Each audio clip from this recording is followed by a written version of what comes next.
Hey everyone, welcome to the J.O Sports Wrap. I'm O, And I'm Jay. and remember everyone, hit the subscribe and like button. All right, Juan, let's get started. Juan, will KD get traded? No, I think in the end he's going to end up staying and put in Brooklyn. I think right now at this point, all teams have made any move that they wanted to make. Uh, I know everybody in Miami has huge hopes for him being traded down to Miami, but I just don't see it happening right now. Miami doesn't have the assets, and his asking price for KD, their asking price for KD is way too high. It's just what, two first rounders is what they're asking, like some star player or some borderline all-star player. That's Right, all they're and asking. if it was just the first round picks, I don't think Pat Riley would have a problem with that, but because they want guys like Tyler Hero in return and other What? You wouldn't give development up players. Tyler Hero for KD? And two first round picks? No, I wouldn't do that. You're essentially What? giving What? up three That's first round picks at that KD. point. Sorry, I mean I That's wouldn't crazy. do it. You're trying to build a better team. I mean, this is a team that at What do you least mean? contended KD's the last year. So top three player in the league. Name me better players yeah, than yeah. KD. You can No, only name like maybe two guys. I'm not saying that I wouldn't trade for him. I'm just saying the asking price there and willing and not That's wanting too to give up high. Tyler Hero. I think it's a little high. Tyler Hero, like he hasn't shown Well, all-star potential. He no, hasn't no. shown He had anything. one. He's had one good season, and the thing with him is it's development. I mean, he is And I getting don't even better think it was a good season. It was above average. It wasn't like for a anything guy for special. a yeah, but for a guy in Miami, that's better than most. I mean, above average is fine. Whereas you have guys who get these loaded contracts like Duncan Robinson, and what do they do? Scrub the bench every so often. Well, the NBA is filled with contracts. A lot of guys have that. Now Yeah. it's like, whoa, that's crazy money you paid that guy. But that's the way the league goes. Players get that amount of players get what, like 50% of that league? Yeah, It's like a 50-50 yeah, split. So, they got a great they have split, a of great course. they have a great split. So Have a hey, great get your money. split, yeah. Get your money. But I do think KD will get traded. Uh, maybe it won't happen soon because I think the Nets asking price is too high, especially since that Gobert trade was so crazy. Everybody's like, "Whoa, no one's ever giving up that amount of picks again." And they gave that up for Gobert, which is like Exactly. So now top that's the top standard. 35 player in the league. Like, Yeah. he's not even in the top 30. Like, So now exactly that uh, becomes a standard now. So we'll see. I don't know if it'll become the standard. I think that's what the Nets, like everybody's doing to the Nets, and they're like, yeah, that's not gonna become the standard. That's why he's having a hard time trying to trade Mitchell, the guy for the GM for the Utah Jazz. Donovan Mitchell, yeah. Yeah, he's having Well, a I hard don't time think because he's yeah. the other trade was so big that he's gonna have a hard time getting the same for him, even though he's a better player. It's just crazy. Exactly. Whatever. All right, Juan. Will James Harden make a comeback as a top player? I say no. Um, it's not an injury problem with him at this point. I mean, I related to the Ben Simmons thing. Ben Simmons, when he eventually decides to play, is he going to be the same player as he was then? I don't think so. I mean, there's just too much there. I mean, James Harden just isn't working out right now. I don't know what it is. Maybe it's because he's the kind of player that needs to be in the system like he had in Oklahoma City. But ever since he left Oklahoma City, not much has been going on. I'll have to do some yoga because you just compared James. You said James Harden and that guy for the Nets in the same sentence. I compared the situation. I didn't compare It's them. not the same. He's just a lazy dude. The other guy just doesn't like to play. Like he just wants to make money and like coast. This guy likes to play. He's just not a person that likes to get in shape.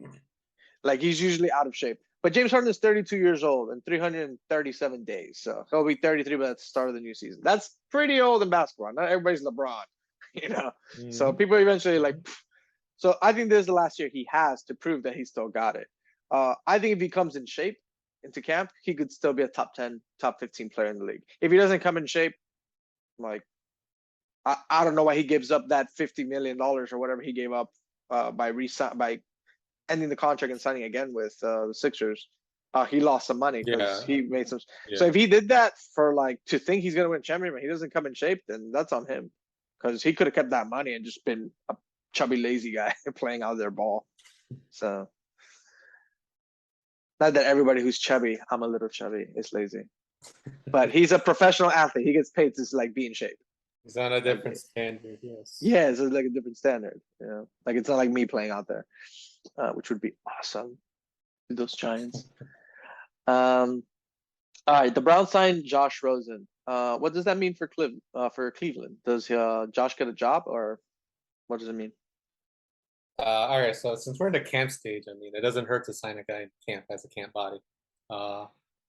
For the future, long term, Josh Rosen was a former first round pick, but this will be what his fourth team, I think. He had forgettable seasons with his first team. I don't even remember why he was on Miami squad 2 years ago. Because he was just available, I think. Yeah. Oh, and Tampa Bay, he ended up not Tampa Bay, Atlanta, I think, for like a couple of games, but nothing ever happened after that. I think there's promise there.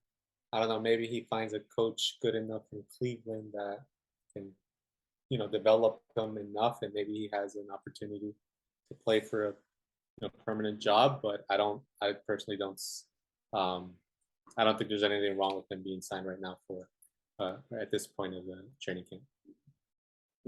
He's been in the league. This will be his fourth season. So he's in the same class. He was in the same class as Tua, right? No, he was in the same class as Baker. Okay. Yeah, so this is more than his fourth season. Well, Leonard has his 4 years experience, so I guess this will be his fifth year. Right. Yeah. And he's already been on more teams than most quarterbacks in that class. Yeah, especially someone who's like the 12th pick or something. He was like a top 15 pick as quarterback, which is very weird. Yeah. But the stories about him coming out of college was always the playbook thing. He didn't understand his playbook. Where did he play? UCLA, I think. That was always the stories coming out of college. It was a questionable thing. Did he understand the schemes that were being run? But I don't know. In college, it seemed to work out, and it seemed to work out for him up until now. Now it just seems like it's not working out. Let's see how good he was in college. Yeah. But yeah, I don't think it means anything. Like that dude is like definition of a journeyman at this point. One thing I've seen or realized about professional sports, like guys make it quick. And if you don't make it quick, you become a borderline guy to above average. And you might have a season where you're amazing and that's it. But most guys are average, above average, and there's like a top tier of like talent. And that's like across the board in every position, every sport. So a guy like Josh Rosen is clearly below that average line. Like, because if you're a backup, you're average. Because if you were above average to better, you'd be, I don't know, like Sam Darnold was a starter, and he's clearly shown he's not a very good NFL quarterback, even with different types of personnel. But yeah, Josh Rosen in college, it sucks. Didn't say the wins. That's why I was looking. I wanted to see if he was like a winner in college, but yeah, his stats aren't super sexy. The most he threw was 26 touchdowns and 3,700 yards in college. That's nothing. Yeah, exactly. So I don't know. It's like backup status. Yeah, I'm sure he's a very good backup. Like he could probably come in and win you a playoff game. Like maybe, I think that could happen. Like he's a guy who could do it. But he's not a guy who's gonna like run your team. He'll bail you out one day. Yeah. All right, let's move on. Julio Jones signs with Tampa. Go Bucks. Can he be a wide receiver 1 in Tampa Bay? Yeah. Hey, Julio Jones is due for a win, man. There's talent in that. There's still talent in there. Will he be a talent? Will he be talent? Will he be the best option for the next 5 years? No. I think he'll at least have 1 or 2 good seasons left in the tank. Maybe. Before he has to accept the fact that he's not wide receiver 1 status anymore. But for now, I think it's a great move for Tampa. He's a proven receiver. Tom Brady loves proven receivers. We all know Tom Brady's history with receivers here. And I think he'll have a great season, actually. Matter of fact, I might even invest my second-round pick in fantasy football to Julio Jones this year. This guy is a liar right here. This guy, Spoiler alert. Liar. By the way, I own a few of his draft picks this year in fantasy football. So, Yeah. Tell them what happened last year when you did the same, when you owned the same. When I did what? But tell them what you did with those extra picks of mine last year. What did that turn into in terms of wins losses? Nothing. I didn't even make the playoffs. I had what? I had six six picks in the top 3 rounds or top 5 rounds, something like that. Top five rounds. You had 6 picks Yeah, in the I top had five like rounds. crazy amount of picks. I Mhm. think I took Aaron Donald with the 6th Mhm. pick because we play in like a rowdy league. But yeah, Yeah. I didn't even make the playoffs. Super sad. Hey, but it's all about the winner, man. If you don't win, we're all losers. True, So true. Hey, and I'm second a place. 5-time champ right here. Yeah, yeah. Hey, it's 5 times. All right, that was second place. Coming for number one this Second place year. on the back. Yeah, oh, definitely, definitely. We'll see, man. We'll see.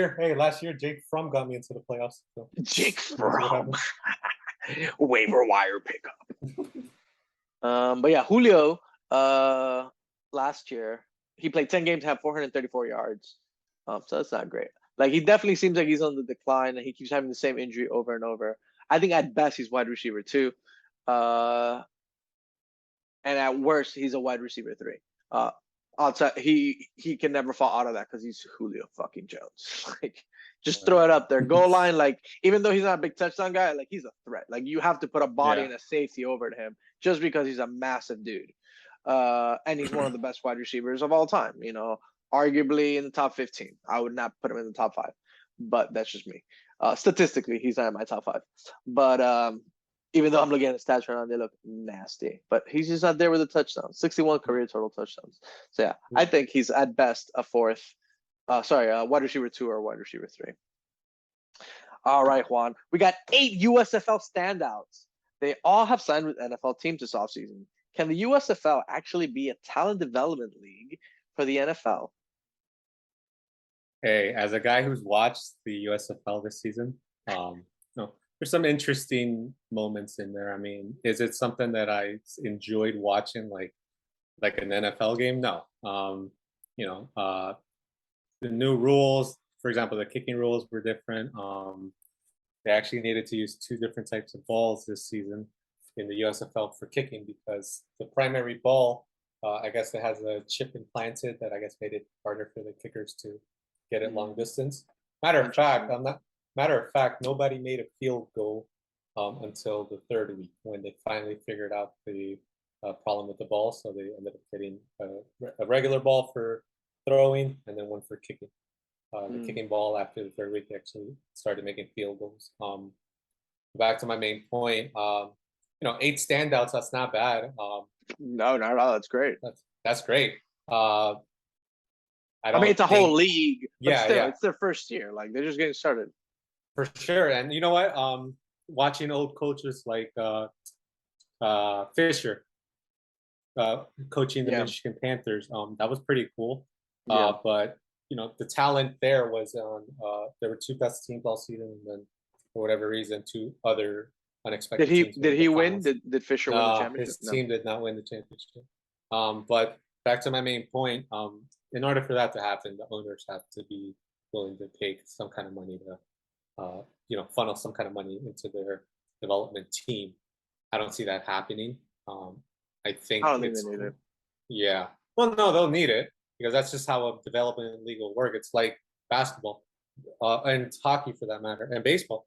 The major league But owners actually have to I don't funnel think some kind of these money there. these leagues are trying to do that. I think these leagues are trying to be like the NFL. They just know they won't make it, but they can be a tier 2 like NFL, meaning players Right. can play there, go to the NFL, but they still get money because people are going to tune in to watch that league. Sure, but if we're talking in terms of a talent development league for the NFL, we have to address that way. But I they don't don't. want that. Well, yeah. I mean, they want to be their own standalone league, and right now, Yeah, their only competition this season they didn't have competition. they They never were the had only league. competition. No, They have no, but never I had mean in terms. competition. Well, what I'm saying is, 2 seasons ago, before COVID, you had the United States Football League was wasn't making them back. The XFL was still in existence.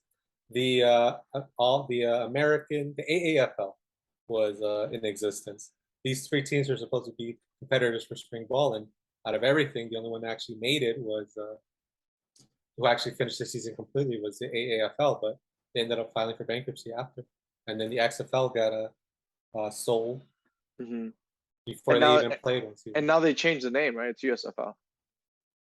The USFL is you know the USFL they shuttered operations so that they can maintain operating it, just didn't have to, I guess, spend money into it. But didn't they Um, get a second season? Didn't they already say they were coming for a second season or a second yeah, year? because I think they wanted to expand, and now, yeah, they recently announced they were going to start a second season, so that's great. But next season they're actually going to be competing with the XFL now. Dwayne Yeah, Johnson's and that cut looks baby. great. I've Yeah, seen that like looks I've seen some. great. It looks very very professional. Yeah, some of Maybe the maybe those continue. They'll merge one day. well, yeah, I mean, we'll see if that's the plan, but um, I think eventually these kind of leagues need to think in terms of NFL development. I think that's where they'll be able to make their bread and butter. I mean, it works for the 100%. other four sports. It works for the But other but sports. this is not the same thing. Like this is a sport where people like are. It's very barbaric. Like the other sport is not. The other sports are not barbaric sports. Like people like they deserve to be paid a nice amount of money for what they're doing. And I don't know what the salaries are in these two leagues, but if this was like a development league for the NFL, they would probably get paid very little compared to what you could make in one of these leagues if you were because you're going to be on TV. If the NFL one probably wouldn't be on TV, it would just which is weird that they haven't done that. It's super weird. With all the money that they have, they should have just made like junior NFL or whatever. Just name it something and ran a league like Oh, that they where you tr- like. oh they tried NFL Europe, and look what happened there. Well, didn't COVID like affect that? No, sorry. Europe. No, Oh, that was no, like no, in way that was like before. in the. Yeah, Sorry. yeah. I thought that was the. I thought you were talking about the games that they travel there to play. No, no, no. I'm talking about the official NFL Europe league that they have. Yeah, but I don't think Europe was ready for it. I think the way the NFL has gone about it now, where they go and they play games in Europe and get the fans, I think maybe in like 10, 20 years, like football could be very prominent or like something like hot in this like continent.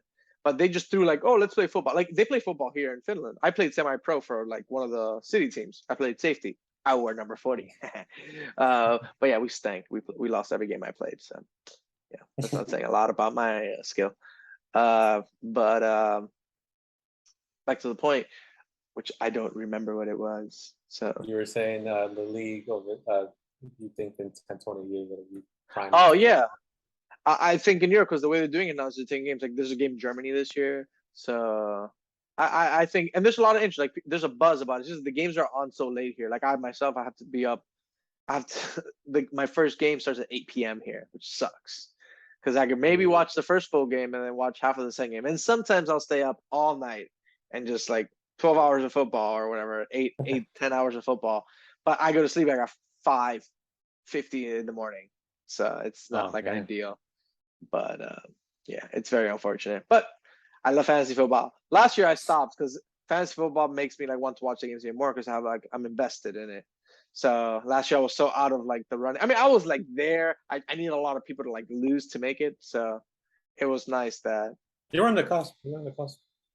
yeah, I mean, if a You're few right people there. lose like a game or two, it's just I couldn't get Mm, consistent wins. It's yeah. like I'd win one, lose two, win one, lose, win one, lose. I True. couldn't get consistent wins. But yeah, all right, let's move on. Who cares about my terrible, shitty fantasy season? Danny Amendola announced his retirement. Where does he stand with other wide receivers of his era, or I guess if you want to throw him all time, I guess he's probably top 1,000 all time. Hey, this guy actually made it some kind of an impact. I mean, from the moment he came into the league with the Rams, he was that guy that was for some reason stretching out to catch that pass, that errant pass, and he made it. He bounced around from team to team. He's proven to be a quality player. Was he a top wide receiver one? No, but I think he'll definitely have left some kind of an impact on the game for guys like that. I mean, before him, it was Wes Welker. Look at Wes Welker's career too. Wes Welker was one of the guys who left the quality legacy behind in the game. Everybody knows Wes Welker. Please never compare those men when it comes to I'm not stats. I'm not comparing Wes them when there Welker comes to is a stats. borderline Hall of Famer. I'm not comparing Very them to border. stats, but look at what they've done. I mean, these are two guys who wouldn't be looked at by a scout That's true. more than twice. You look at Wes Welker, he was what, 5'11", 5'10"? Yeah, he's At, tiny, but he's a yeah, slot guy. Like Wes could never play on the no, sides. yeah, Like no, but he he did can great never be at the it. extra Y. Same with Amendola. I mean, he's not a particularly tall receiver, but he gets it done in the slot. But yeah, Amendola, yes, like he definitely left like an imprint in NFL history. I'd say, like like you might find him somewhere like in the history books. But as for a career, he had a very average career. Like maybe a little bit below average for the teams and the amount of money he got paid to play the position compared Yeah. to other guys of his era. But yeah, that's all I got on Danny. All right, guys, thanks for listening to us, and we'll see you next time. Thank you guys. Don't forget to hit like and subscribe.